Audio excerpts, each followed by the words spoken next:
குரு வாழ்க, குருவே துணை. குரு வணக்கம். சிந்தையை அடக்கியே சும்மா இருக்கின்ற சீரறிய செய்த குருவே, அந்த நிலைதனில் அறிவு அசைவற்று இருக்க பெரும் ஆனந்தம் பொங்கு தங்கே. இந்த பெரும் உலகமிசை எடுத்த பல பிரிவுகளின் இறுதி பயனாகிய சந்ததமும் என்னை மறவாத சாந்த வாழ்வழித்தோய் சந்தோஷ செய்தி.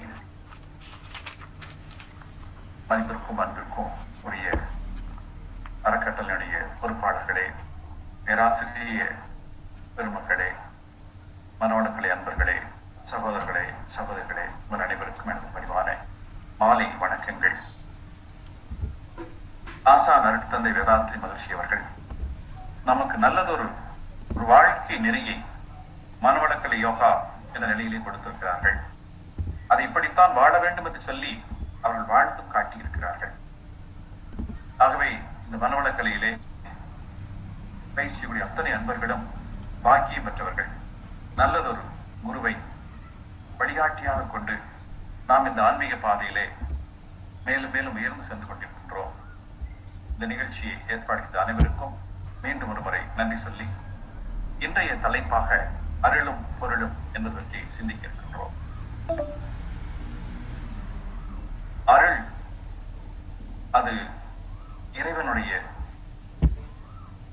தெய்வத்தன்மையினுடைய ஒரு வெளிப்பாடு, பிராந்தும் கருணையும் நிறைந்த நிலை, தியாகமும் தன்னலமற்ற சேவையும் நிறைந்த நிலை, அந்த அன்பினுடைய ஒரு முதிர்ச்சியான நிலை. இதற்கு நாம் பலரை நாம் உதாரணமாக எடுத்துக் கொள்ளலாம். அருட்தந்தை என்று சொல்லி மகிழ்ச்சியை நாம் அன்போடு கேட்கின்றோம்.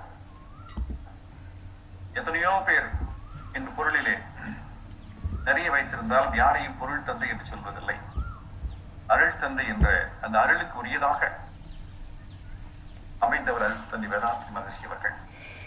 அதுபோன்று ஒரு அன்பும் கருணையும் சேவையும் என்று நாம் சொல்கின்ற போது எல்லோருக்கும் ஞாபகம் வரக்கூடியதெல்லாம் அந்த சேவை என்ற நிலையிலே அன்னை தெரசாவை ஞாபகத்துக்கு வரலாம். ஒரு அன்பும் கருணை தியாகம் என்ற இன்னொரு பார்க்கும் போது ஞாபகத்துக்கு வரலாம். அந்த அன்பும் கருணை என்று சொல்கிற போது அந்த வரலாறு அந்த இணையான முகம் ஞாபகத்துக்கு வரலாம்.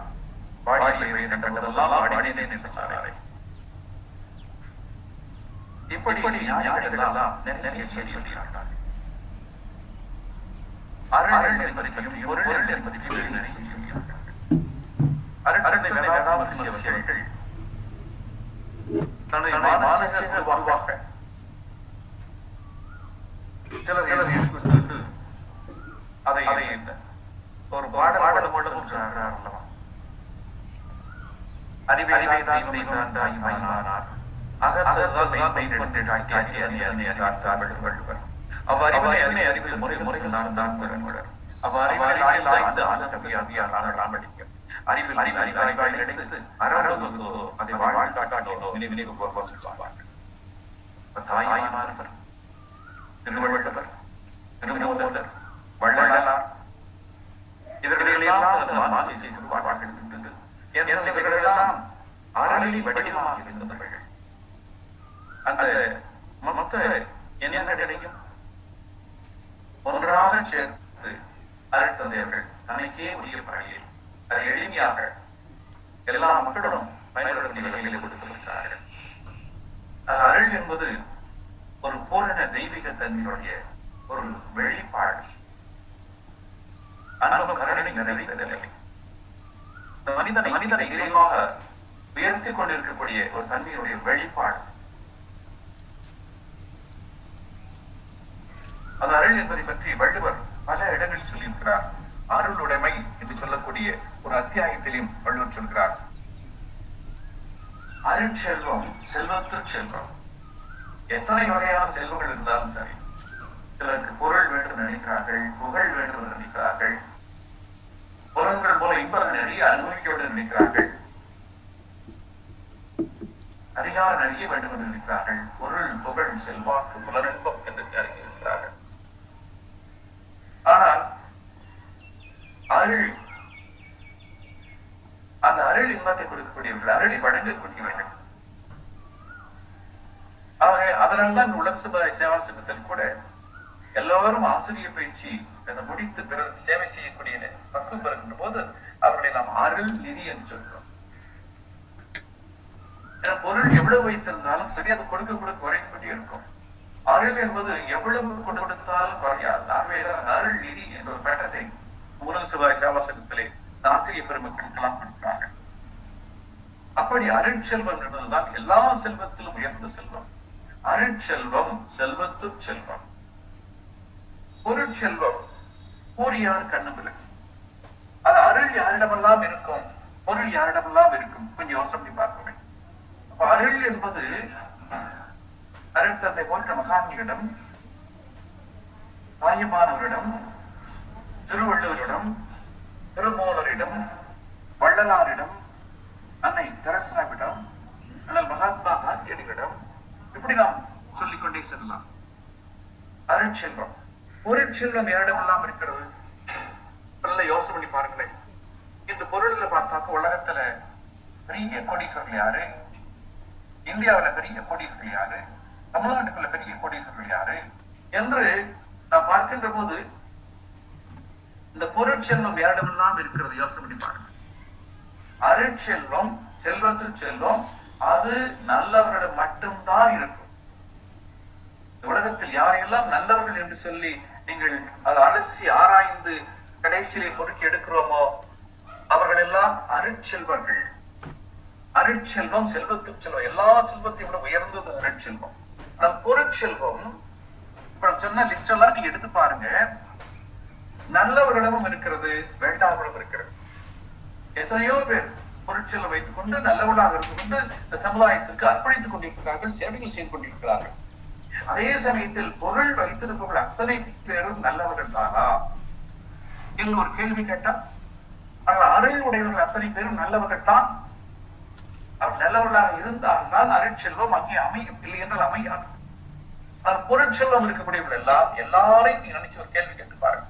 பொருட்செல்வம் உடையவர்கள் அத்தனை பேரும் நல்லவர்கள் தானா என்று ஒரு கேள்வி கேட்டால் நல்லவர்களும் இருக்கிறார்கள், வேண்டாதவர்களும் இருக்கிறார்கள். அப்ப அருட்செல்வம், செல்வத்து செல்வம் நல்லவர்கள் மட்டும்தான் இருக்கக்கூடியது. பொருட்செல்வம் பூரியார கண்ணுமலை, நல்லவர்களிடம் இருக்கும், கெட்டவர்களிடம் இருக்கும் பொருட்செல்வம். ஆனா இந்த மதிப்பு கொடுப்பதெல்லாம் நம்ம ஒரு பொருள் வச்சிருக்கவங்களுக்கு தான் மதிப்பு கொடுக்கிறோம். ஒரு கோடீஸ்வரர் மதிப்பு கொடுக்கிறோம், பெரிய கார்ல வந்து இறங்கினாதான் மதிப்பு கொடுக்கிறோம். ஒரு சன்னியாசி சாதாரணமாக எல்லாம் தெரிந்தவராக இருக்கலாம், அது இறைவனை பற்றி உணர்ந்தவராக இருக்கலாம், அவங்க ஒண்ணும் பெருசு கண்டுக்கிறது இல்லை. அதான் வள்ளுவர் அழகா சொல்றார், அருட்செல்வம் செல்வத்தில், அதுதான் செல்வத்துக்கு உயர்ந்த செல்வம். பொருட்செல்வம் நல்லவங்களும் இருக்கலாம், கெட்டவங்களும் இருக்கலாம், அதுக்கு பெரிய நம்ம மதிப்பு கொடுக்க வேண்டிய அவசியம் இல்லை என்று சொல்லலாம். அப்புறம் நம்ம என்னதான் நம்ம தேடி தேடி பார்த்தாலும், எத்தனை ஆராய்ச்சிகள் செய்து பார்த்தாலும், பல நூல்களை படித்து பார்த்தாலும், அருள் என்பதுதான் பெற வேண்டிய ஒன்று. பொருள் என்பது ஏதோ ஒரு வாழ்க்கை நடத்தக்கூடிய அளவுக்கு அது இருந்தால் போதும். ஆனால் இந்த உலகத்தில் நாம் பிறந்தது, வாழ்வது, அதனை நோக்கம் எல்லாம் பார்த்தால் அந்த அருளை பெற்று அது ஓங்கி நிற்க வேண்டும். எத்தனை நூல்களை படித்தாலும் சரி, எத்தனை அறிஞர்களது அனுபவங்களை பெற்றாலும் சரி, கடைசியில் பார்த்தால் நாம் அருளை எந்த அளவுக்கு சேர்க்கிறோமோ அதுதான் நம்முடைய வாழ்வின் நோக்கமாக இருக்கும். நல்லாற்றான் நாடி அருள் ஆள்கள். நல்ல நெறிகளை எல்லாம் தேடி தேடி தேடி தேடி பாருங்கள். பல்லாற்றல் தேடினும் அதே துணை. நீங்கள் பல வழியில் தேடி தேடி தேடி பார்த்தால் கடைசியில் வந்து நிற்பது அது அருள் தான். என்ன எத்தனை நல்ல வழிகள் இருக்கிறதோ எல்லாம் பாருங்கள். எல்லாத்திலையும் தேடி தேடி பார்த்தாலும், ஆராய்ச்சி பார்த்தாலும் கடைசியாக வருவது நாம் அடைய வேண்டியது ஒன்று என்று சொன்னால் அருள் தான். நல்லாற்றான் நாடி அருளாள்கள். நல்ல நெறிகளை எல்லாம் பின்பற்றி அந்த அருளை ஆட்சி செய்யக்கூடியவர்களாக இருக்க வேண்டும், அந்த அருளை உடையவர்களாக இருக்க வேண்டும். பல்லாற்றால் தேடினும் அத்தேடினும் எத்தனை வகையில் தேடி பார்த்தாலும் சரி, எத்தனை ஆராய்ச்சிகளை செய்து பார்த்தாலும் சரி, கடைசி வரை இந்த ஒரு மனிதனுக்கு உதவியாக இருக்கக்கூடியது அது அருள் என்பதுதான். எவ்வளவு ஆழமாக வள்ளுவர் சொல்றார் பாருங்க. அதாவது ஒரு மனிதனுடைய நெஞ்சுக்குள்ளே, மனதுக்குள்ளே அருள் என்பது நிரம்பி இருந்தார், அதாவது அன்பும் கருணையும் தியாகமும் நிரம்பி இருந்தால் அந்த மனதுக்குள்ளே பயம் என்பதே வராது. அந்த மனிதனுக்கு பயம் என்பதே வராது. இப்ப எல்லாருக்கும் ஒவ்வொருத்தருக்கும் மனசுக்குள்ள பயம் நிறைய இருக்கு. சிலருக்கு இருளை கண்டால் பயம், பாம்பை கண்டால் பயம், மற்றவங்க சத்தமா பேசினாக்கள் பயம். இப்படி ஒவ்வொருவருக்கும் ஆயிரம் பயங்கள் இருக்கிறது. நம்ம பாக்குறதுக்கு ஆளு தைரியமா இருக்கிற மாதிரி தெரியும்.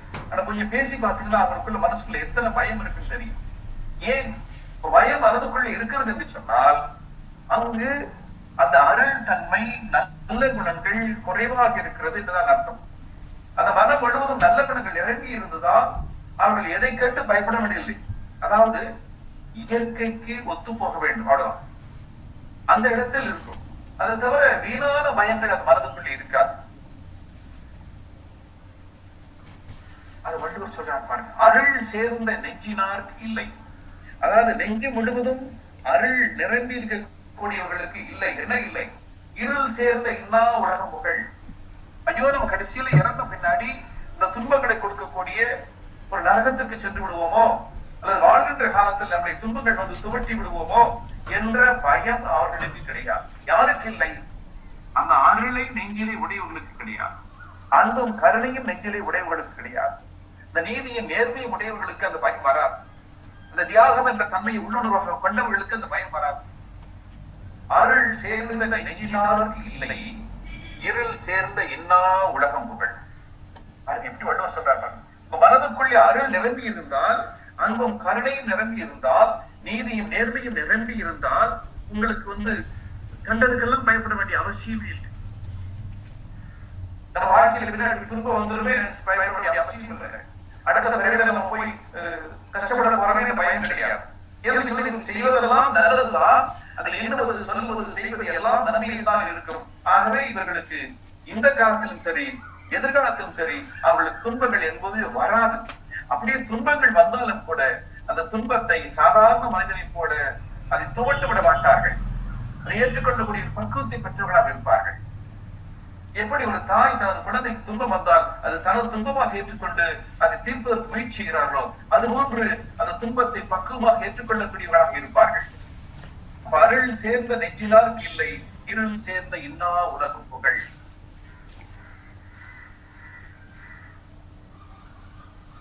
அவர்கள் எப்படி இருப்பார்கள்? தன்னை சுற்றி இருக்கக்கூடிய எல்லா ஜீவன்கள் மீதும் கருணை கொண்டவர்களாக இருப்பார்கள்.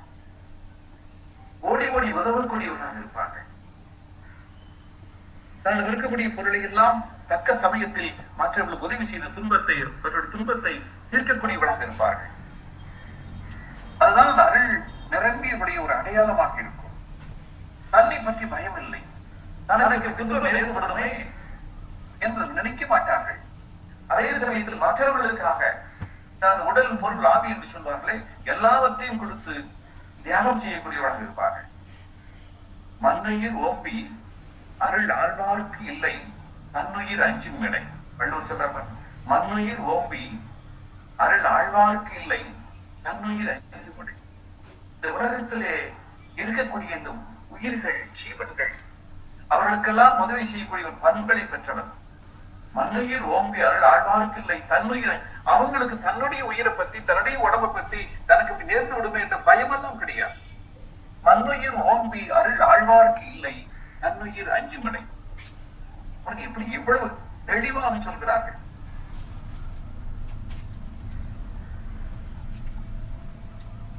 அதாவது அப்படின்னா அப்ப அருள் மட்டும் நமக்கு இருந்தா போதுமா? பொருளே வேண்டாமா? அது எப்படி பொருள் எல்லாம் வாழ்க்கை நடத்த முடியும்? 3 வேளை தினம் சாப்பிட முடியும். சாப்பிடறதுக்கு நமக்கு பொருள் வேணும், துணிமணி போறதுக்கு பொருள் வேணும், நம்ம குடியிருக்கிறதுக்கு ஒரு வீடு வேணும். வீடு கூட இல்லாம அப்படி குடியிருக்க முடியும். அப்ப கண்டிப்பா ஒரு மனிதன் வாழ வேண்டும் என்று சொன்னால் நமக்கு உணவு, உடை, இருப்பிடம் என்ற அத்தியாவசிய பொருட்கள் வேணும். ஒரு வயது வருகின்ற போது வாழ்க்கை துணை, கணவன், மனைவி என்ற ஒரு நிலை அமைய வேண்டும். குழந்தைகளை காப்பாற்ற வேண்டும். பொருள் இல்லாமல் எப்படி இத்தனை நடக்கும்? முதல்ல தன்னைத்தானே காப்பதற்கு உணவு, உடை, இருப்பிடம் வேணும். ஒரு கணவன் மனைவி உறவு அமைய வேண்டும் என்று சொன்னால், ஒரு குடும்பம் நடத்த வேண்டும் என்று சொன்னால் பொருள் இல்லாமல் எப்படி நடத்த முடியும்? இப்ப கண்டிப்பாக பொருள் என்பது வேண்டும்தான். ஆனா பொருளையே வாழ்க்கை அல்ல, பொருளையே வாழ்க்கை அல்ல. அருளில்லாருக்கு அவ்வுலகம் இல்லை, பொருளில்லாருக்கு இவ்வுலகம் இல்லாக்கி அங்கு. வள்ளுவர் எப்படி சொல்றாரு? பொருள் இல்லை என்று சொன்னால் இந்த உலகத்தில் நம்மால் வாழ முடியாது. உணவு வேண்டும், உடை வேண்டும், இருப்பிட வேண்டும், வாழ்க்கை துணை வேண்டும். இது அத்தியாவசியம். ஒண்ணுமே பணம் எல்லாம் வந்து யார் கொண்டு கொடுப்பாங்க? யார் போய் திருமணம் நடத்தி கொடுப்பாங்க? வாழ தெரியணும் இல்லையா, சம்பாதிக்க தெரியணும் இல்லை. அப்ப இந்த உலகத்தில் வாழ வேண்டும் சொன்னால் கண்டிப்பாக பொருள் வேண்டும். பொருள் இல்லாம இந்த உலகத்தில் வாழ முடியாது. ஆனா பொருள் தான் வாழ்க்கையா? பொருளை சேர்க்கிறது மட்டும்தான் வாழ்க்கையா? அத்தியாவசிய தேவைக்கு பொருள் வேண்டும். அதே சமயத்தில் அருளையும் சேர்த்துக் கொண்டே வர வேண்டும். நம்ம பொருள் சேர்க்கின்ற காலத்தில் நியாயமான வழியில் சேர்க்க வேண்டும், நல்ல வழியில் சேர்க்க வேண்டும். அதே சமயத்தில் பிறர் உதவி செய்யக்கூடிய பண்புகளும் அந்த நேரத்தில் வந்து கொண்டிருக்க வேண்டும். இப்ப நம்ம எல்லாரும் பொருளை முதல்ல சேர்த்துக்கலாம், நல்லா சேர்த்துக்கலாம். பின்னாடி நம்ம வந்து இறைவனை பற்றி நினைக்கலாம். சாக போற காலத்துல சங்கரா இல்ல, முடியாது. பொருள் சேர்க்கின்ற போதையே தான் அருளையும் சேர்க்கணும். பொருள் சேர்க்கிறது தனியா, அருள் சேர்க்கிறது தனியா இல்லை. பொருள் சேர்க்கின்ற போதையே தான் அருளையும் நாம் சேர்க்கணும். அருளிலாருக்கு உலகம் இல்லை. அதாவது நம்ம அடுத்த உலகத்துக்கு நம்ம என்ன எடுத்துட்டு போக போறோம்? நம்ம சம்பாதிச்ச பொருள் எல்லாம் இந்த உலகத்திலே விட்டுட்டு தான் போகணும். எதையும் நம்ம எடுத்துட்டு போக முடியாது. கடைசியில உடல் உயிர் பிரிவு ஏற்படுகின்ற போது நீங்க எவ்வளவு சொத்துக்கள் இருந்தாலும், எவ்வளவு நகைகள் இருந்தாலும், எத்தனை கட்டடங்கள் இருந்தாலும், எத்தனை காரு பங்களா இருந்தாலும் எல்லாத்தையும் விட்டுட்டு தான் போகணும். அப்ப போகும்போது நம்ம என்னத்தை எடுத்துட்டு போக போறோம்? பொருளை எல்லாம் அருளைத்தான் எடுத்துக்கிட்டு போறோம். அருள் என்பதுதான் நம்முடைய ஆன்மாவோடு கலந்து வரக்கூடிய ஒன்று. பொருள் என்பது நம்மோடு வராது, இங்கே நின்று போயிடும். அப்ப அடுத்த உலகத்துல வேணும், இறைவனை பார்க்கணும், அல்லது மறுபடியும் நல்லபடியாக இருக்க வேண்டும் என்று சொன்னால் அருள் என்பது வேண்டும். அது அருள் எல்லாருக்கு அவ்வளவு இல்லை. அப்ப இந்த ஆன்மா அந்த உடலை விட்டு பிரிந்த பிறகு அது ஒரு சுகமான நிலையை அடைய வேண்டும், இறைவனை அடைய வேண்டும் என்று சொன்னால் அருள் வேண்டும். அந்த உலகத்துக்கு செல்வதற்கு அருள் வேண்டும். அருள் இல்லாமல் செல்ல முடியும். எவ்வளவு பொருள் இருந்தாலும் சரி, இது இந்த உலகத்துக்கு மட்டும்தான். ஆனா இந்த உலகத்தில் நாம் நிலையாக இருக்க போகிறோம் இல்லையே. எப்படி இருந்தாலும் ஒரு 50, 70 வயசு, 100 வயசு வரைத்துல போய்தான் ஆகணும். இங்க இருக்க முடியாதுல்ல. அப்ப நான் அடுத்த உலகத்துக்கு போகும்போது நமக்கு என்ன வேணும்? அருள் தான் வேணும். என்ன சொல்ற, அடுத்த உலகத்துக்கு நமக்கு இருக்கக்கூடிய அந்த டிக்கெட் என்னன்னு பாத்தீங்கன்னா அருள் தான். அருள் இருந்தால் இறைவனை நோக்கி பயணிக்கிறோம். அருள் இல்லை என்று சொன்னால் மீண்டும் பிறவி எடுக்கிறோம். அவ்வளவுதான் முடிஞ்சு போச்சு. நம்முடைய பாவ பெருமைகள் எல்லாம் கழித்து புண்ணியங்களாக மாற்றிக்கொண்டு அந்த அனுபவம் அருள் நிறைந்தவளாக இருந்தால் இந்த ஆன்மா விடுபடுகின்ற போது பிறகு இது இறைவனை நோக்கி பயணிக்கும். இந்த ஜீவாத்மா பரமாத்மாவோடு கலந்து விடும். அப்படி இல்லை என்று சொன்னால் துன்பங்கள் என்று மீண்டும் மீண்டும் வந்து கொண்டிருந்தால் மீண்டும் அது அடுத்த பிறகு எடுத்துக்கொண்டுதான் இருக்கும். அது அருள் இல்லாருக்கு அவ்வுலகம் இல்லை, பொருள் இல்லாருக்கு இவ்வுலகம் இல்லாகி அங்கு என்று வள்ளுவர் அழகாக சொல்கிறார். பாருங்க, இன்னொன்னு பாருங்க, பொருள் இல்லாதவங்க இன்னைக்கு சிலரெல்லாம் ஏழையா இருக்கலாம், மறுபடியும் கஷ்டப்பட்டு உழைச்சி சம்பாதிச்சு சிக்கனமா இருந்து சேர்த்து அந்த பொருள் துறையில மேல வந்துருவாங்க. இன்னைக்கு பொருள் துறையில மேல இருக்கக்கூடியவங்க எல்லாம் நீங்க ஆராய்ச்சி பண்ணி பார்த்தீங்கன்னா அவன் யாரும் ஒரு 4-5 தலைமுறைக்கு முன்னாடி பாத்தீங்கன்னா சாதாரண இருந்தவங்களா தான் இருப்பான். ஏன் 2 தலைமுறைக்கு முன்னாடி, ஒரு தலைமுறைக்கு முன்னாடி சாதாரண இருந்தவங்களா இருப்பான். இப்ப இன்றைக்கு உயர்ந்த நிலையில் இருப்பான். இன்னைக்கு கூட பெரிய பெரிய செல்வந்தர்களை எல்லாம் நீங்க அப்படியே ஆராய்ச்சி பண்ணி பாருங்க. ஒரு 50 வரைக்கும் அப்பா கேட்டு பாருங்க. எத்தனையோ பேர் குடிக்கிறதுக்கு 3 நாளைக்கு உணவு இல்லாம இருந்தவங்க எல்லாம் இப்படி இன்னைக்கு கோடீஸ்வரனா இருக்கிறாங்க. போட்டுக்கிறதுக்கு துணிமணிகள் இல்லாம இருந்தவங்க கூட இன்னைக்கு பெரிய செல்வந்தரா இருக்காங்க. அப்போ ஒரு மனிதர் முயற்சி செய்தால் கண்டிப்பாக பொருள் துறையில எவ்வளவு கீழ்நிலையில் இருந்தாலும் சரி அந்த உயர்ந்த நிலைக்கு வருவதற்கு வாய்ப்பு உண்டு. ஆனா அப்ப பொருள் இல்லாதவர்கள் பொருள் உடையவர்களாக வருவதற்கு கொஞ்சம் உழைப்பு, திறமை, சிக்கல் இதெல்லாம் அந்த வந்துடும். இப்ப அடுத்த நிலை பாருங்க, அருள் இல்லாதவர்கள் என்ன அடைவாங்க? முடிஞ்சு போச்சு, எல்லாமே முடிஞ்சு போச்சு. அருள் என்று சொன்னா இந்த வாழ்க்கைக்கு அர்த்தமே இல்லாமல் போய்விடும். பொருளற்ற கூப்பர் ஒரு கால். பொருள் இல்லாதவர்கள் மீண்டும் கொஞ்சம் கொஞ்சமா விளர்ச்சி அடைந்து அவர்கள் செல்வந்தர்களாக மாறுவதற்கு வாய்ப்பு உண்டு. ஆனால் அருள் இல்லாதவங்க என்ன? அற்றார் மற்றாதல் அறிவு. அவங்களுக்கு வாழ்க்கையில வேற ஒன்றும் பெரிய முன்னேற்றமே கிடையாது. அவங்களுக்கு பொருள் அற்றார் கூப்பர் ஒரு கால். பொருள் இல்லாதவர்கள் மீண்டும் செல்வந்தர்களாக மாறுவதற்கு வாய்ப்பு உண்டு. அப்படி மாறியவர்கள் தான் நிறைய செல்வந்தர்களாக இருக்கக்கூடியவர்கள் எல்லாம். ஆனால் அருள் இல்லாதவர்கள் கண்டிப்பாக வேறு எந்த உயர்ந்த நிலைக்கும் அவர்களால் செல்ல முடியாது. பொருள் அற்றார் கூப்பர் ஒரு கால். அருள் அற்றார் மற்றாதல் அறிவு. அவர்கள் மறுபடியும் வேற இன்னொரு நிலைக்கு வரவே முடியாது. நம்ம வாழ்க்கையில கீழ்நிலைகள், துன்பங்கள் எல்லாம் வந்து கொண்டு இருக்கும். பழி பாவங்கள் எல்லாம் வந்து கொண்டுதான் இருக்கும்.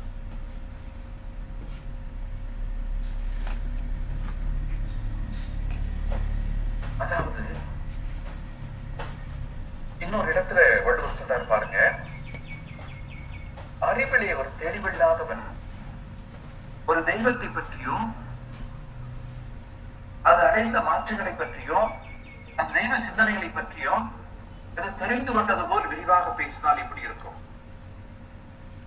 அது போன்றதுதான் அருள் இல்லாதவன் செய்யக்கூடிய அறம் கூட. அருள் இல்லாதவன் நடிக்கிறான், நம்ம நிறைய தர்மம் நம்ம எல்லாம் பண்ணி புண்ணியம் எல்லாம் பண்ணி நமக்கு எல்லா மக்களும் நல்ல பேர் வாங்கிடலாம். அதாவது நியாயமான முறையில இல்லாதவர்களுக்கு கொடுத்து உதவி அவர்களை வாழ்வை முயற்சி செய்வது நல்லது.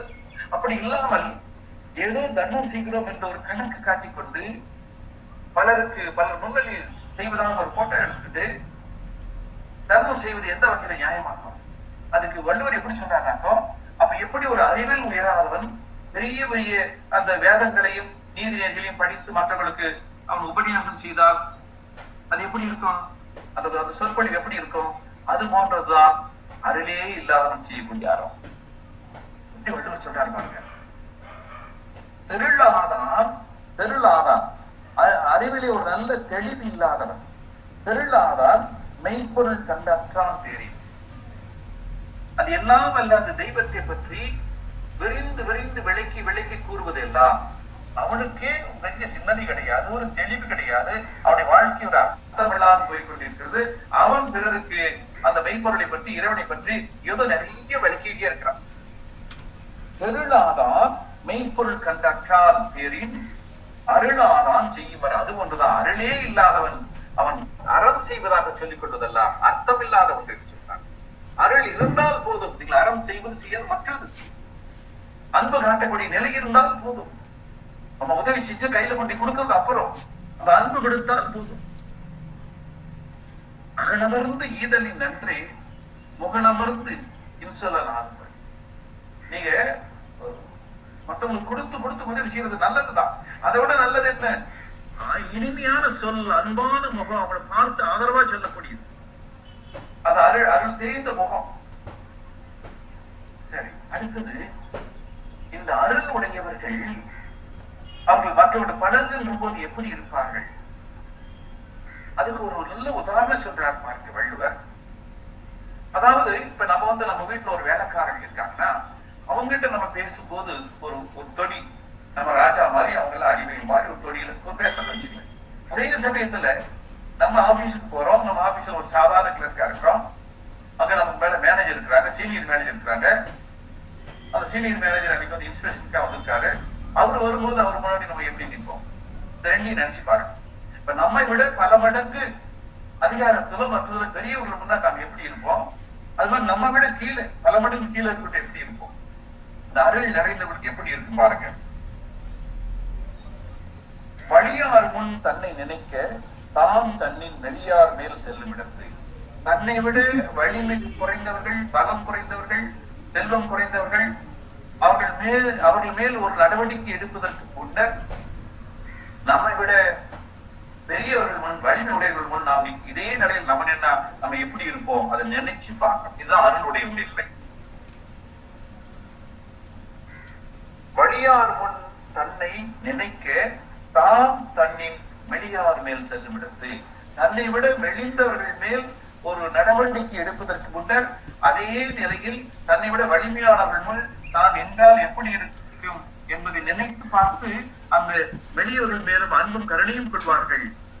அவர்களையும் சமமாக பாதிக்கக்கூடிய பண்புகள் பெற்றவர்களாக இருப்பார்கள் என்று சொல்லி இவர்கள் உள்ளுணர்வு பெற்றவர்கள். இதே நிலையில் தாழ் இருந்தால் தனக்கு என்ன துன்பம் வரும் என்பதை உணர்ந்து பார்த்தவர்கள். ஆகவே இன்னொரு ஜீவனுக்கு துன்பம் கொடுக்க வேண்டும் என்ற நிலை அந்த மனதுக்குள்ள கூட வராது. வழியார் முன் தன்னை நினைக்க தான் தன்னின் வெளியார் மேல் செல்லும் இடத்து.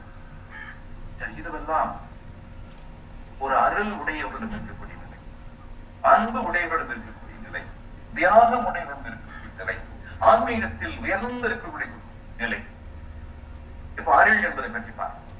அடுத்தது கொஞ்சம் இந்த பொருள் என்பதை பற்றி கொஞ்சம் அப்படியே நம்ம பார்க்கணும். இப்ப பொருள் நமக்கு வேணும் தான், ஆனா அந்த பொருள் எப்படி சம்பாதிக்கணும், அதை எப்படி செலவழிக்கணும் என்பதற்கு நிறைய நமக்கு நீதிகள் சொல்லி இருக்கிறார்கள். மகரிஷியும் அழகாக சொல்லி இருக்கிறார்கள். அந்த ஐந்தொழுக்க பண்பாட்டிலே மகரிஷி அவர்கள் அதாவது நம்முடைய வாழ்க்கை வாழக்கூடிய இந்த வாழ்க்கை அது எப்படி இருக்க வேண்டும்? நம்முடைய உழைப்பை பயன்படுத்தி அந்த வாழ்க்கையை வாழ வேண்டும். புதியதொரு பண்பாடு உலகிற்கு வேண்டும். போதை போர் பொய் புகை ஒழித்து அமல் செய்வோம். அதிக சுமை ஏதுமில்லை. அவரவர் தம் அறிவின் ஆற்றலினால் உடல் உழைப்பால் வாழ்வதென்ற முடிவு. அவரவர் தம் அறிவின் ஆற்றலினால் உடல் உழைப்பால் வாழ்வதென்ற முடிவு. அப்ப நம்ம வாழ்க்கையை எப்படி நடத்தணும், நமக்கு எப்படி பொருள் சேரணும் என்று சொன்னால், நம்முடைய உடல் உழைப்பினால் வரக்கூடிய பொருள், அறிவின் உழைப்பினால் வரக்கூடிய பொருள். உடல் உழைப்பு, ரோடு போடுறாங்க, மரம் வெட்டுறாங்க, கட்டடம் கட்டுறாங்க, இதெல்லாம் உடல் உழைப்புல வரக்கூடியது. அறிவின் உழைப்பு, ஒரு ஆசிரியர் பள்ளிக்கூடத்தில் வேலை செய்யறாரு, கல்லூரியில் வேலை செய்யறாங்க, ஒரு சயின்டிஸ்ட் வேலை செய்யறாரு, ஒரு பேங்க்ல மேனேஜர் இருக்கிறாங்க, இதெல்லாம் அறிவினுடைய உழைப்பு. அப்போ ஒண்ணு உடல் உழைப்பின் மூலமாக வரக்கூடிய வருமானமாக இருக்கலாம், அல்லது அறிவின் உழைப்பின் மூலம் வரக்கூடிய வருமானம். இந்த வருமானம் தான் நமக்கு வாழ்க்கைக்கு உதவணும். அதை வைத்துக் கொண்டுதான் நம்முடைய உணவு, உடை, இருப்பிடம், வாழ்க்கை துணை, குடும்ப வசதி எல்லாம் பெருக்கிக்கணும். இதை தவிர வேறு எந்த வகையில் நமக்கு பொருள் வந்திருந்தாலும் சரி, அது குற்றம். என்னுடைய வாழ்க்கையில் அனுபவிக்கக்கூடிய அனுபவங்கள் எல்லாம், என்னுடைய வீட்டில் இருக்கிற எல்லா பொருளும் ஒன்று எனது உழைப்பின் பலனாக, உடல் உழைப்பாக இருக்கலாம், அல்லது அறிவின் உழைப்பாக இருக்கலாம். அதனால் வந்தவற்றை மட்டும்தான் நான் அனுபவிப்பதற்கு தகுதியானவர். அதை தவிர எந்த வழியில் வந்திருந்தாலும் சரி, அது நம்முடைய பொருள் அல்ல. அது யாரோ கொடுத்தார்கள், அது யாருக்கு கொடுத்து விட வேண்டியதுதான். இப்ப என்னுடைய வாழ்க்கையில் நான் அனுபவிக்கக்கூடிய அத்தனை அனுபவங்களும் என்னுடைய உழைப்பின் பயனாக வந்திருக்க வேண்டும். அப்போ இதுக்கு மேல எனக்கு கொஞ்சம் நான் உழைக்கிறேன், சம்பாதிக்கிறேன், எனக்கு கொஞ்சம் பொருள் சேருது, கொஞ்சம் நிறையவே சேருது. அப்ப என்னுடைய தேவைக்கு மேல அந்த பொருளை நான் என்ன செய்வது? இதை நீங்க 79 கோடி மக்கள் இருந்த போதும் கூட எல்லாரும் செல்வந்தர்கள் இல்லைங்க. இப்ப மொத்தத்துல பணக்காரர்கள் அதிகமா, ஏழைகள் அதிகமா, ஏழைகள் தான் அதிகமா இருக்காங்க. அப்ப ஏழைகள் வேலை செய்யாம இருக்காங்களா? அந்த பணக்காரங்களை விட இன்னும் பல மடங்கு உழைப்பு செய்து கொண்டிருக்கிறார்கள். ஆனால் அவங்க முன்னேற முடியல. அப்ப செல்வந்தர்கள் இருக்கிறார்கள். எப்படி அந்த செல்வந்தர்களுக்கு மட்டும் செல்வம் சேர்க்கிறது, ஏழைகளுக்கு சேரவில்லை. அவர்கள் இளமையிலே வறுமை, 3 நேரம் சாப்பிட முடியல. தனக்கு அந்த 3 நேரம் சாப்பாடு போடாம அம்மா அப்பா அழுகிறாங்க, முடியல. அவர் நினைக்கிறார், ஏன் இந்த வறுமை? வறுமை எப்படி போக்குவது? உழைப்பினால் தான் போக்க வேண்டும். அதுக்காக தான் அந்த 3வது அப்படியே பாடத்தை விட்டுட்டு காலையில 6 மணிலிருந்து நைட்டு 10 மணி வரைக்கும் தரையில உட்கார்ந்து நெஞ்சு அந்த வருமானத்தை கொண்டு போக்குகிறாங்க. அப்ப நம்முடைய உழைப்பின் மூலமாக வரக்கூடிய வருமானமாக இருக்கணும். அந்த வருமானத்தில் எவ்வளவு மிச்சம் பிடிக்கிறோம், அந்த மிச்சம் பிடிக்கும் போது அப்படி செல்வந்தராக. அப்ப இறைவன் நம்மை செல்வந்தராக மாற்றுவதற்கு, அல்லது பிறருக்கு உதவி செய்யக்கூடிய அளவிலே பெரிய கொடி சொல்ல எல்லாத்தையும் கூட நம்ம நினைச்சா ஏதோ 2 பேருக்கு உதவி செய்யலாம். அந்த அளவுக்கு நமக்கு இறைவன் ஒரு வழியை வச்சிருக்கானா, என்ன காரணம் தெரியுங்களா? அப்ப இறைவன் உங்களுக்கு ஏன் அதிகமாக பொருள் செய்வதற்கு அனுமதித்திருக்கிறார் என்று சொன்னால், கண்டிப்பாக நீங்கள் உங்களுக்கு அதிகமாக சேரக்கூடிய பொருளை துன்பப்படக்கூடிய மக்களுக்கு கொடுத்து உதவி செய்வீர்கள் என்ற ஒரு நம்பிக்கையில் தான் இறைவன் உங்களை செல்வந்தராக வைத்திருக்கிறார். எத்தனையோ பேர் ஏழையாக வைத்து உங்களை செல்வந்தராக மாற்றியதற்கு காரணம், நீங்கள் கண்டிப்பாக இந்த செல்வத்தை பயன்படுத்திக் கொண்டு எத்தனையோ ஏழைகளின் துன்பத்தை நீக்குவீர்கள் என்ற ஒரு நம்பிக்கையில் தான் இறைவன் உங்களை செல்வந்தராக வைத்திருக்கிறார். இது புரியாமல் ஏதோ என்னுடைய பிறவி புண்ணியம், நான் கோடீஸ்வரனாக இருக்கிறேன், மேலும் மேலும் இந்த செல்வத்தை வளர்த்துக் கொண்டே செல்வேன், யாருக்கும் கொடுக்க மாட்டேன், எப்படியாவது மற்றவர்கள் துன்பப்பட்டாலும் சரி என்னுடைய செல்வம் குறையக்கூடாது என்று நினைக்கிறார்கள். பாருங்கள், அதுவல்ல. தானாற்றி தந்த பொருள் எல்லாம், அதாவது நீங்க கஷ்டப்பட்டு உழைச்சி சம்பாதிச்ச பொருள் எல்லாம் எதுக்கு தெரியுங்களா? தானாற்றி தந்த பொருள் எல்லாம் தக்காருக்கு வேளாண்மை செய்த பொருட்கள். அதாவது நீங்க கஷ்டப்பட்டு உழைச்சி சேர்த்து மிச்சம் வச்சிருக்கிற அந்த பொருள் செல்வம் எல்லாம் எதுக்கு தெரியுங்களா? யாரெல்லாம் துன்பப்படுகிறார்களோ என்று கண்டுபிடித்து அவர்களுக்கு உதவி செய்வதற்காக இறைவன் உங்களை கொடுத்து வச்சிருக்க. அவ்வளவுதான். தாளாற்றி தந்த பொருள் எல்லாம் தக்காருக்கு வேளாண்மை செய்த பொருள். நல்ல ஞாபகம். அப்ப நீங்க கஷ்டப்பட்டுதான் உழைக்கிறீங்க, நியாயமான என்ன உழைக்கிறீங்க, ஆனா நீங்க நல்ல செல்வந்தரா மாறக்கூடிய வாய்ப்பு கிடைக்கும். அப்ப இந்த அதிகமா வந்த செல்வத்தை எல்லாம் எதுக்கு உங்க இறைவன் உங்களுக்கு கொடுத்து வச்சிருக்காங்க? நீங்க கண்டிப்பா ஒரு 4 பேருக்கு உதவி செய்வீங்க என்ற ஒரு நம்பிக்கையில தான் இறைவன். தாளாற்றி தந்த பொருள் எல்லாம் தக்காருக்கு வேளாண்மை செய்த பொருள்.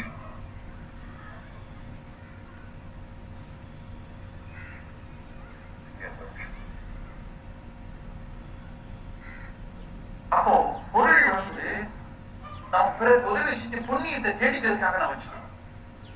எப்படி அந்த பொருள் இருக்கணும்னா, அதாவது ஒரு ஊர்ல ஒரு குளம் இருக்கு, தண்ணி நிறைய குளம் இருக்குது. அந்த தண்ணீரை எல்லா மனிதர்களும் பயன்படுத்திக் கொடுக்கிறார்கள். வரக்கூடிய அந்த ஆடு மாடு ஜீவன் எல்லாம் பயன்படுத்திக் கொள்கிறது. அப்ப எல்லாருக்கும் பயன்படக்கூடிய வகையிலே அந்த தண்ணீர் இருக்கிறது. அது மாதிரி ஒரு செல்வம் சென்று சேர்ந்தால் அந்த செல்வம் எல்லாருக்கும் பயன்படும். ஊருணி நீர் நிறைந்தற்றே உலகவாம் பேரறிவாள் திரு.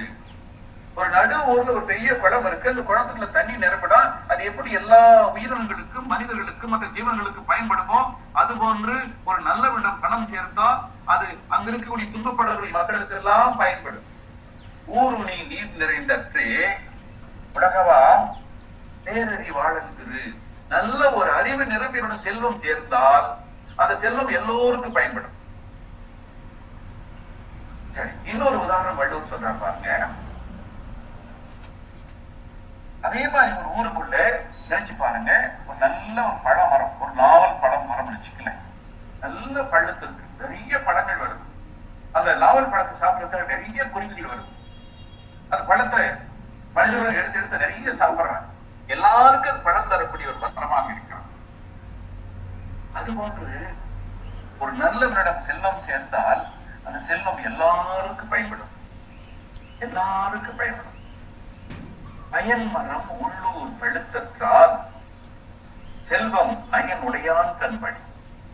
எப்படி நல்ல பழங்களை உடைய மரம் ஒரு நடு ஊரிலே இருந்தால்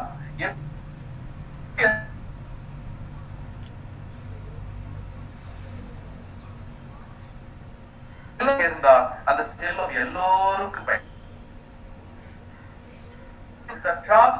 செல்வம் நயனுடையான் கண்படி. இப்படி வள்ளுவர் சொல்றார் பாருங்க. எவ்வளவு ஒரு ஆழமான கருத்தை சொல்றாரு பாருங்க. சரி, இன்னும் சில உதாரணம்.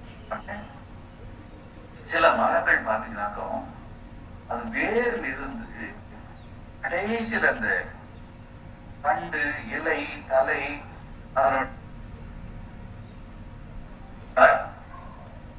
அப்படி மருந்தால் பயன்படக்கூடிய மரங்கள் நிறைக்கின்றன.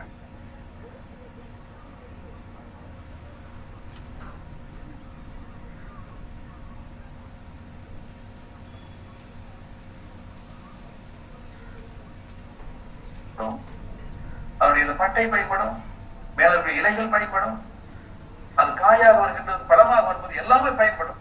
அப்படி எத்தனையோ மரங்கள் இருக்கின்றன. அந்த மரத்துல அடியில் இருந்து நொடி வரை எல்லாமே இது மற்ற ஜீவன்களுக்காக பயன்படக்கூடிய வகையில் இறைவன் அதை படைத்திருக்கின்றான். அப்ப அந்த மரம் என்பது மட்டுமல்ல, அது மருந்து மாதிரி பல வகையான நோய்களை குணப்படுத்தக்கூடிய தன்மை அந்த மரத்துடைய வெவ்வேறு பகுதிகளுக்கு அடங்கி இருக்கு. அதுபோன்று ஒரு நல்லவனிடம் ஒரு பொருள் சேர்ந்தால் அது எல்லோருக்கும் பயன்படக்கூடிய நல்லவன் கெட்டவன் எல்லாருக்கும் ஏழை எளியவர்கள்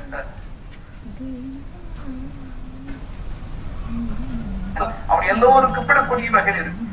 மருந்தாகி தப்பா மரத்தால் செல்வம் பெருந்தகையான் கண்படி. நல்ல பெரிய செல்வம் சேர்ந்தால் எப்படி ஒரு மரமானது வேரில் இருந்து அதனுடைய முழு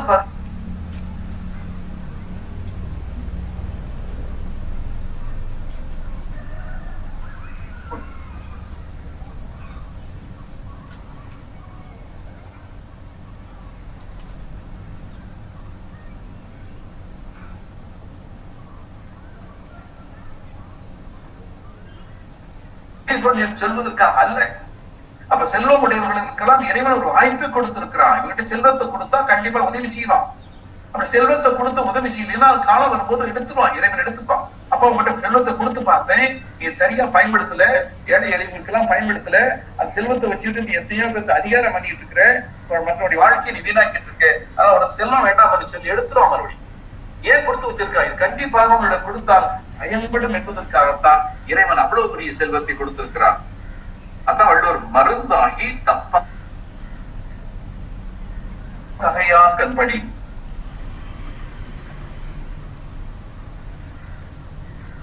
இன்னொன்னு பாருங்க, நம்முடைய பொருளை சேர்த்து வைக்கிறதுக்கு என்ன வழி?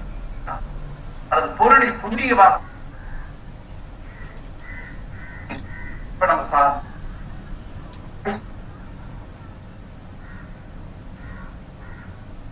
பொண்ணுக்கும் வாரிசுக்கோ போய் சேரும். கரெக்ட், அது சேர வேண்டியதான்.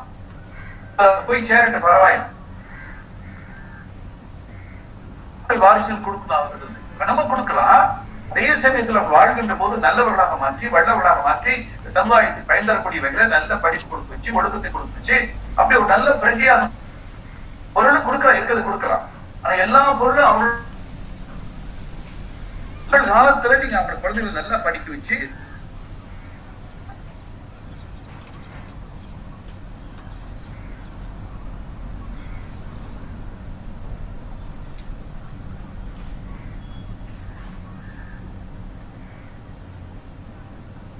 அப்ப எப்படி புண்ணியம் வந்தது? இப்போ நீங்க ஒரு நல்ல பசியோட இருக்கிறாங்க, அந்த பசியோட இருக்கவங்களுக்கு ஒரு 10 பேருக்கு பசியோட இருக்க வாங்கி ஏதோ நீங்க சாதம் வாங்கி கொடுக்குறீங்க, சாப்பாடு வாங்கி கொடுத்து சாப்பிட்டுட்டு அந்த பசி அடங்கும் போது மகராசை நீ ஒரு வாரம் பண்ணியா என்னுடைய வயிற்று பசி தீர்த்துட்டா என்று சொல்றாங்க பாருங்க. அந்த வாழ்த்து அதுதான் புண்ணியம்.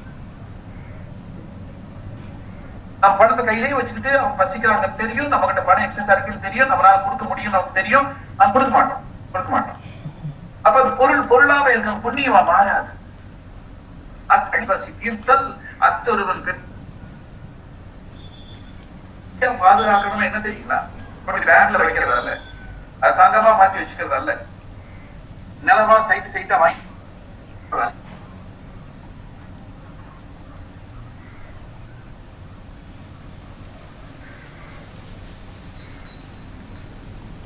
செய்தால் அது புண்ணியமாக மாறுகிறது. அதுதான் உங்களுடைய பொருளை பத்திரமாக வைக்க முடியணும்.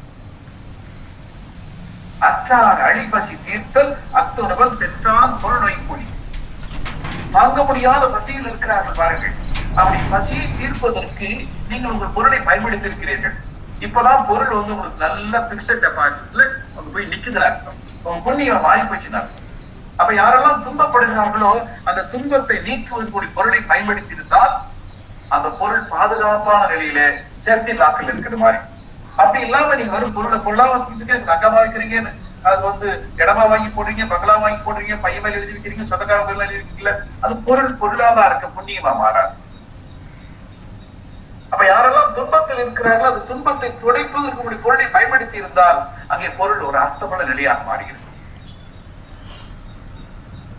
எவ்வளவு அருமையா சொல்றாரு பாருங்க.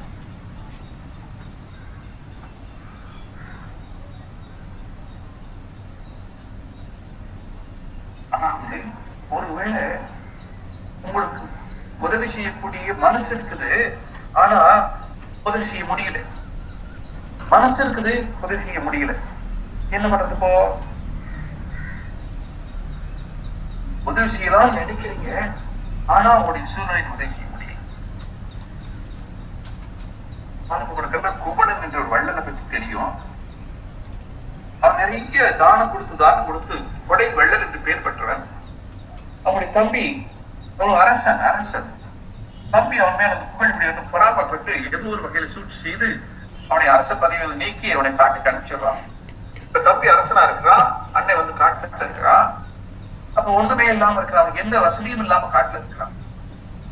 அது காட்டுல உயிரோடு இருக்கிற கூட தம்பிக்கு பிடிக்கல. அண்ணனுடைய தலையை கொண்டு வந்து கொடுக்கணும், 10,000 பொன் தருகிறேன் என்று மறுபடியும் அனௌன்ஸ் பண்றான். அவன் குபனோ கொடை வள்ளல், இதுவரை இல்லை இருந்து யாருக்கு சொன்னதில்லை. அப்படி நல்ல மனதை பெற்றவன். அவனை காட்டுக்கு அனுப்பிச்சுட்டாங்க. யாசன் கேட்க போறான். சொல்றான், எப்ப நான் அரசனா இருக்கும்போது உனக்கு எல்லா உதவி செஞ்சிருப்பேனே, இப்ப நான் ஒண்ணுமே இல்லாம இப்படி நான் காட்டுக்குள்ள இருக்கிறேன், முடியும் வருத்தமா இருக்கு. அப்படி சொல்லும் போது அந்த அரசன் அங்க அறிவிக்கூடிய அறிவிப்பு அந்த காட்டுக்குள்ள கேட்குது. இந்த மாதிரி குமரனுடைய தலையை யாரு கொண்டு வருகிறார்களோ அவருக்கு 10,000 பொன் தருகிறோம் என்று அறிவிப்பு கேட்குது. அந்த அறிவிப்பு கேட்கும் போது குமரனுக்கு அவ்வளவு சந்தோஷம். அப்பா நீ ஒண்ணு கவலைப்படாத, இப்பதான் என் தம்பி அங்கிருந்து அனௌன்ஸ் பண்றான், என்னுடைய தலையை கொண்டு கொடுத்தா 10,000 பொன் தரதா சொல்றேன், நீ ஒண்ணு பண்ணு, என்னுடைய தலையை வெட்டி கொண்டு கொடுத்து 10,000 பொண்ணு வாங்கி பாருங்க. அந்த குமரனுக்கு என்ன ஒரு அன்பு என்ன நினைச்சு பாருங்க. தன்னுடைய தலையை கொடுத்தாவது இந்த தர்மத்தை காப்பாற்ற நினைக்கிறார். அதுதான் அந்த அறிவு நிறைந்து விட இருக்கக்கூடியதில்லை. தங்கிட்ட ஒண்ணுமே இல்லை என்று சொன்னாலும் சரி, தன்னுடைய அறிவை பயன்படுத்தி எப்படியாவது மற்றவர்களுக்கு உதவி செய்ய வேண்டும் என்று நினைப்பார்கள். இடனில் பருவத்தும் ஒப்புரவை கொள்வார் கடனை காட்சியவர்கள். அந்த அறிவே நிலைப்பாடாக உடையவர்கள் தன்னிடம் ஒன்றுமே இல்லை என்று சொன்னாலும் கூட ஏதாவது ஒரு வழியிலே கேட்பதற்கு உதவி செய்வார்கள். இடனில் பருவத்தை தாண்ட ஒண்ணுமே இல்லாத நிலை. இடனில் பருவத்தும் ஒப்புரவை கொள்வார். பிறருக்கு நன்மை செய்தது குறையவே மாட்டாங்க. எப்படி செய்வாங்க? கடனறி காட்சியவர்கள். அந்த அறிவே அந்த காட்சியாக இருக்கக்கூடிய உடல் முழுவதும் உயிர் முழுவதும் அறிவு நிரம்பியவர்கள். எப்படியாவது அவருடைய துன்பத்தை நீக்குவாங்க. அதுக்கு வழி கண்டுபிடிப்பார்கள். இதுதான் அந்த அறிவுடைய அறிவுடைய என்பது. இன்னொன்னு சொல்றார் பாருங்க வள்ளுவர். அப்படியே முடிச்சலாம், சீக்கிரம் டைம் ஆச்சு, முடிச்சிடலாங்க. நயனுடைய நல் கூர்ந்தனாதல் செய்யும் தீர செய்யாதவைகளாகும். நயனுடைய ஒரு அறவு சார்ந்தவன், நல்லதைத்தான் நினைக்கக்கூடியவன், நீதி நேர்மை உடையவன். அவன் நல் கூர்ந்தன். அவன் மேலும் மேலும் அறிவாளி ஆகிறான். எப்ப தெரியுங்களா? அறம் செய்பவன், தர்மம் செய்பவன் அவன் மேலும் மேலும் அறிவாளி ஆகிறான். எப்படி? அவன் நல்லது செய்யலாம் திட்டம் போட்டு வச்சிருக்க, அந்த திட்டத்தை நிறைவேற்றப்படாமல் தடுக்கிறாங்க. செய்யும் சீர செய்யாதவர்களாவன். அவனால முடியும், அப்படி செஞ்சுக்கிட்டு இருந்தான். ஆனா இப்ப முடியல, ஏன்னா அதை தடை செய்கிறார்கள். அந்த தடையும் மீறி அவன் அந்த அறிவை பயன்படுத்தி தன்னால் முடிந்த நன்மைகளை செய்கிறான். இப்ப அவன் அறிவு அறம் சார்ந்தவன் இப்பொழுது அறிவிலே உயர்கிறான். அவன் அறம் செய்யணும்னு நினைக்கிறான், செஞ்சுக்கிட்டு வர்றான். ஆனா அவன் செய்யாத மாதிரி பல சூழ்நிலைகள் ஏற்படுது. அவனால செய்ய முடியல. ஆனா அந்த முடியாத நேரத்திலும் ஏதாவது ஒன்று செய்து தன் அறிவை பயன்படுத்தி அந்த துன்பம் என்று வருபவர்களுக்கு நீக்குகிறான். இப்ப அறிவு கூடிக்கிட்டே இருக்கு. அறிவு எப்ப கூட சிந்திக்கும் போதுதான் அறிவு கூடும். இப்பொழுது உதவி செய்ய வேண்டும் நினைக்கிறான், முடியல. அந்த அளவுக்கு அவருக்கு சூழ்நிலைகள் அவன் உள்ள அடைபட்டு கிடக்கிறான், செய்ய முடியல. இருந்தாலும் அந்த அறிவை பயன்படுத்திக் கொண்டு துன்பத்தில் வருபவர்களுக்கெல்லாம் அவன் ஏதோ ஒரு வகையிலே துணையாக சொல்லியிருக்காரு. நம்மளால முடியல, நல்ல தானம் செஞ்சு வாழ்த்துங்க, எங்க இருந்தாலும் சரி வாழ்த்துங்க, கண்டிப்பா அவங்க நல்லா இருப்பாங்க. ஒண்ணும் வேண்டாம், வாழ்த்துங்க, அது போதும். மனசார வாழ்த்துங்க. ஐயோ இறைவா, துன்பத்தில் இருக்கிறாங்க, துன்பத்தை நிக்கிறதுக்கு உதவி இறைவா என்று வரமாற வாழ்த்துங்கள். கண்டிப்பா அந்த வாழ்த்துக்கு பலன் கிடைக்கும். இப்பொழுது வேணும்னு அவசியம் இல்லை. மனதான வாழ்த்தினால் போதும், கண்டிப்பாக அந்த வாழ்த்துக்கு இறைவன் செவி சாய்ப்பார். அந்த துன்பங்களை எல்லாம் நீக்குவதற்கு உதவி செய்வார். நல்லது செய்யறதுக்கு முயற்சி செய்பவன் தான் அன்புடையவன். ஒரு நல்லது செய்தே ஆக வேண்டும், ஒரு வழியே இல்லை. அப்ப தன்னுடைய உயிர் உடல் அத்தனையும் கொடுத்து கூட அவர் நல்லது செய்யக்கூடிய பண்புகளை பெற்ற அருளாளர். ஒப்புரவினால் வரும் கேடனின் அத்தரும் விட்டுக்கோள் தக்கதொடை. நல்லது செஞ்சு ஆகணும், எப்படியாவது நல்லது செய்யணும். அவங்க துன்பத்தில் இருக்கிறாங்க. அப்ப என்ன வழி? என்னுடைய உயிரே போனாலும் பரவாயில்லை, நான் அவங்களுக்கு அவங்க துன்பத்தை நீக்க முடியும் என்னால என்று சொல்லி அதையும் மீறி நினைக்கக்கூடிய பண்பு அல்ல. ஒப்புரவினால் வரும் கேடனில் அத்தரும் விட்டுக்கோள் தக்கதொடை. அந்த உயிரை நல்ல செயல்களை செய்தே ஆக வேண்டும் என்று நினைக்கக்கூடியவன் அந்த அருளார். இந்த அளவில் நாம் நிறைவு செய்வோம். அருள் பொருள் என்று பார்க்கின்ற போது இயற்கையாகவே அருளை நாடி பிறந்தவன் தான் மனிதன். அருளை தேடிக்கொள்ள சந்தர்ப்பம் கொடுக்கப்பட்டவன் தான் மனிதன். பொருள் வேண்டும் எனக்கு சொல்ல, உணவு வேண்டும், உடை வேண்டும், இருப்பிடம் வேண்டும், வாழ்க்கை துணை வேண்டும். இதற்கெல்லாம் கண்டிப்பாக பொருள் வேண்டும். அந்த பொருளை நியாயமான வகையிலே உழைக்கணும், சம்பாதிக்கணும். அது உடல் உழைப்பாக இருக்கலாம் அல்லது இருக்கலாம். அப்படி சம்பாதித்து தனக்கு வேண்டிய பொருளை வைத்து விட்டு அதற்கு மேலாக இருக்கக்கூடிய இதெல்லாம் புண்ணியமாக மாற்றம். அப்படி புண்ணியமாக மாற்ற தெரிந்தால் இந்த வாழ்க்கை வாழ்க்கைக்கு அர்த்தம். அது பொருளுக்கு வச்சுட்டு போனாக்கா புண்ணியமா மாறாது. ஒண்ணு மட்டும் சொல்லி முடிக்கலாம். உடலை விட்டு பிரிகிறது. அப்படி பிரிகின்ற போது இப்ப நமக்கு 1000 பாயிண்ட், 1000 மார்க் இருந்துச்சுனாக்கா நம்ம நேரம் இறைவன்கிட்ட போடலாம். 1000 மார்க் கம்மியா, ஒரு 50 மார்க் கம்மியா 950 இருந்ததுன்னா மறுபடியும் நம்ம பிறப்பை எடுக்கணும் அப்படின்னு ஒரு கணக்கு இருக்குன்னு வச்சுக்கலாம். இப்ப நம்ம புண்ணியம் செஞ்சு 950 பாயிண்ட் புண்ணியம் வந்துருச்சு. ஒரு 50 பாயிண்ட் புண்ணியம் பத்தல. இந்த ஆன்மா உடம்பு விட்டு பிரிஞ்சிருச்சு. இப்ப இந்த ஆன்மா இறைவன் நோக்கி போக முடியாது, மறுபடியும் பிறவி எடுக்கணும். அப்ப நான் நினைச்சு பார்க்க, நான் 30 வருஷம் வாழ்ந்தனே, எனக்கு புண்ணியம் செய்யறதுக்கு இறைவன் எவ்வளவு வாய்ப்பு கொடுத்தா. அப்ப நினைச்சேன்னா இடம் இல்லாம போச்சு. வெறும் இந்த ஆன்மா வச்சு என்ன செய்யுது, அந்த ஆன்மா தடுமா மறுபடியும் வேற வழி இல்லாம போய் இன்னும் பிறவி எடுக்குது. அப்ப அந்த ஆன்மாவுக்கு ஏன் இந்த துன்பம்?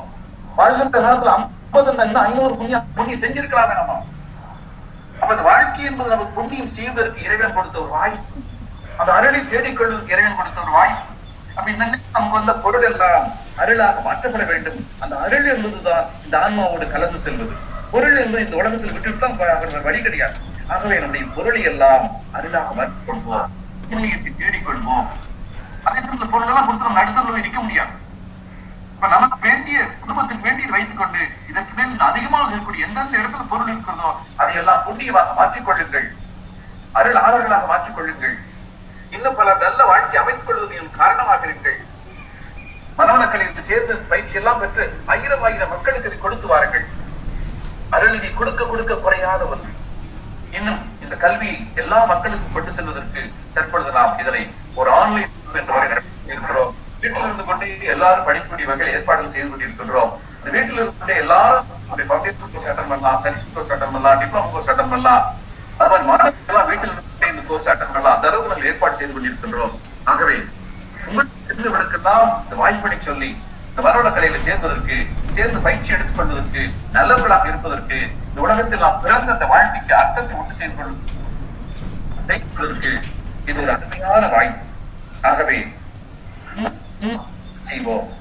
மற்றவுடன் நன்றாக இந்த பயிற்சி செய்திருக்கிறோம், காரணமாக இருப்போம். நம் மூலமாக இன்னும் 1000 பேருக்கு இந்த மனவளக்கலை பரவட்டும். உலகத்தினுடைய எல்லா மக்களும் இந்த கொரோனா வந்திருந்து எவ்வளவு துன்பத்தில் இருக்கிறாங்க. ஒன்று மட்டும் நிச்சயம், அன்றாட உடற்பயிற்சி செய்யக்கூடியவர்கள், காய பயிற்சி செய்யக்கூடியவர்கள், தியானம் செய்யக்கூடியவர்களுக்கு எந்த நோயும் வராது. நல்லா நீங்க உறுதியா வச்சுக்க பயிற்சிகளை செய்யணும். செய்தால் கண்டிப்பாக நோய்கள் வராது. ஆனா பயிற்சிகளை செய்யணும். காய பயிற்சி செய்தால் பாடி இம்யூனிட்டி கூடும். உடற்பயிற்சி செஞ்சா உடம்புக்கு எல்லா நோய்களும் நாம் கற்று வைத்திருக்கிறோம். இதை நாம் எல்லாருக்கும் கொடுத்தாப்போம். வழி ஆன்லைன் வகுப்புகள் என்ற நிலையில் வந்துவிட்டது. ஆகவே இந்த வகுப்புகளை மற்றவர்களுக்கு அறிமுகப்படுத்துங்கள். நிறைய பேர் இந்த பயிற்சியில சேர்ந்து பயன் காரணமாக இருக்க வேண்டும் என்று வேண்டி இந்த அருளும் பொருளும் என்ற சிந்தனையை நிறைவு செய்கின்றேன். வாழ்க வளமுடன்.